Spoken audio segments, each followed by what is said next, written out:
Moi j'ai eu médaille d'or par équipe à Pékin, médaille de bronze par équipe à Londres et médaille de bronze à Rio en individuel. Évidemment c'est plutôt cool, des fortes émotions et puis c'est un peu la récompense du travail accompli avant les compètes. Ça permet à tout le monde de pouvoir la lire. C'est chouette. J'ai commencé le tennis de table à l'âge de 10 ans et voilà, quand on est en prépa des jeux, quand on est en stage, on est pas loin de 6 heures par jour, donc ça demande pas mal d'entraînement et pas mal d'heures.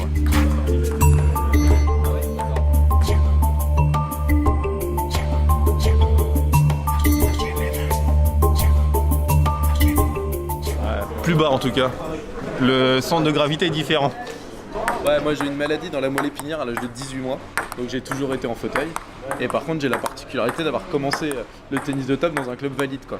Donc j'étais le seul handi dans le club valide à être totalement intégré aux séances et tout ça, quoi.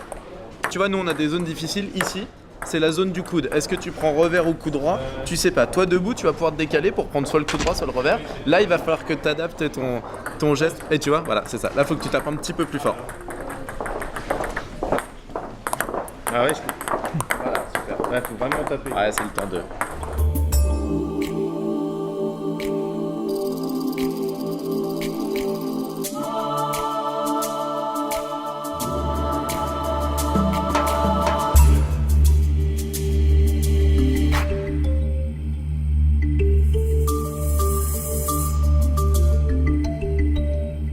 Comment ça se passe dans le domaine de la sensibilisation? Est-ce que la plupart des salariés se prêtent au jeu et participent à l'action? Alors absolument. Lors de cette semaine, pour résumer très succinctement, on a fait venir donc, une association de chiens guides d'aveugles mardi. Il y avait beaucoup de collaborateurs qui étaient présents. Mercredi, nous avions un stand pour rappeler le rôle de la mission handicap dans l'entreprise. Hier, nous avons fait un atelier de sensibilisation au handicap par la cuisine. Et on termine donc la semaine avec la présence donc, de la Fédération Française de Handisport et du comité Handisport 92 avec donc, Florian Mérien qui vient échanger des balles avec les collaborateurs et ce type d'événement interactif plaît beaucoup aux collaborateurs. Ouais. Et alors comment ça se passe, toi qui est assez habitué donc, d'organiser ce type d'événement dans les entreprises? Ça devient un phénomène de mode et en règle générale beaucoup d'entreprises aujourd'hui sont demandeuses. Ça reste encore trop méconnu comme action auprès des responsables des ressources humaines.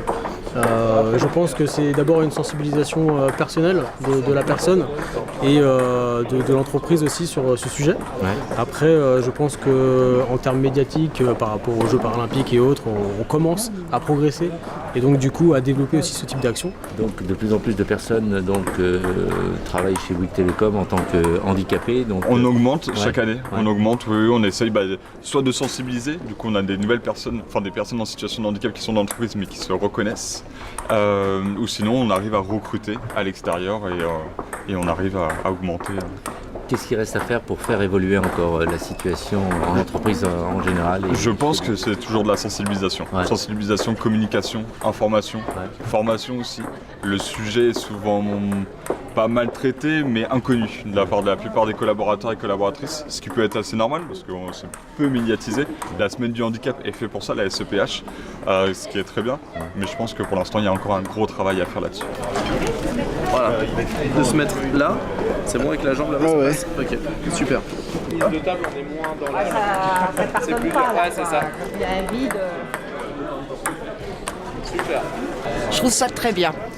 Hier j'étais pas là, mais mardi il y avait les chiens guides d'aveugles. Maintenant une autre sensibilisation. c'est bien. C'est le quotidien pour nous, puisqu'on a des travailleurs handicapés. Donc, mais là, on voit tout ce qu'ils peuvent faire en dehors de la société. Voilà.